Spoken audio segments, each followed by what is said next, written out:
Hi, Steve here.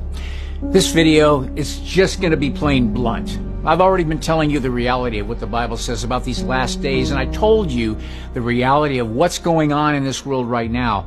But I know there are still people who don't understand what's happening. Why does it matter that you listen to me now? Because it will determine your destiny both now and in the future. And if you don't understand that you've been lied to since you were a child, then I can't help you. It was a harsh reality for me to face too.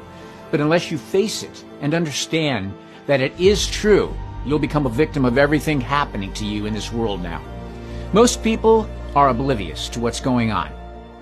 And most people who are oblivious to what's going on are content to stay in their level of normalcy bias and ignore the tsunami of social engineering and the total collapse of our freedom and control over our own lives that they're attempting to bring in now. The ugliness of this reality is too much for the majority of church people to understand because religion is more of a reality to them than a relationship with Jesus. Sorry to say. It's even too much for the average citizen of any country to imagine is real. It's been proven that there is a select class of people and a few very large corporate entities who have formed groups together to control a majority of the wealth and power in this world. It used to be that they would make their moves for a new world order in the shadows, but now, with the amount of information being constantly shared throughout the internet, this is no longer possible for them. Many people, including myself, want you to know that these elite groups do, in fact, exist. And more importantly, they want a global power structure to make it easier to control your thoughts, your speech, and your actions. It's not my goal to convince anyone that God is real, the devil is real, and that there is evil in the world. Everyone but a child already knows that.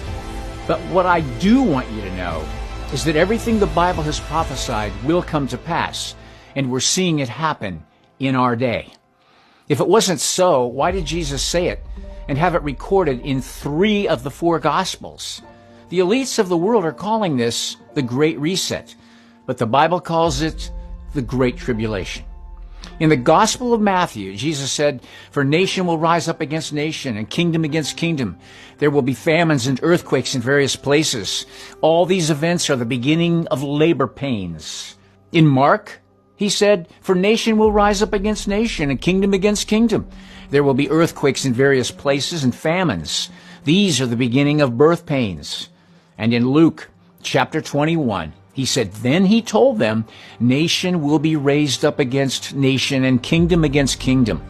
There will be violent earthquakes and famines and plagues in various places, and there will be terrifying sights and great signs from heaven."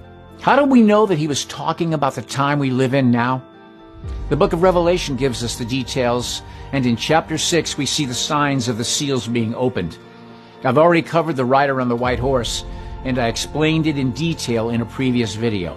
So obviously what we're going to see next will be the rider on the red horse, which is the second seal being opened. And by the time we get to the 4th seal, we see what Jesus was talking about in all 3 of these gospel scriptures. When he opened the 4th seal, I heard the voice of the 4th living creature say, "Come." And I looked, and there was a pale green horse. Its rider was named Death, and hell, or Hades, was following after him.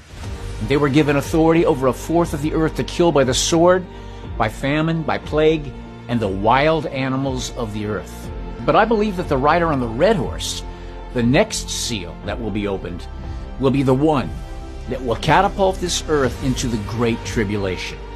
It says its rider was allowed to take peace from the earth so that people would slaughter one another, and a large sword was given to him. Nothing good can ever happen when peace is taken away from men on earth. This will thrust us into a time of utter terror. Jesus said, "No man knows the hour or the day," but he told us what to look for and what the signs would be before the end.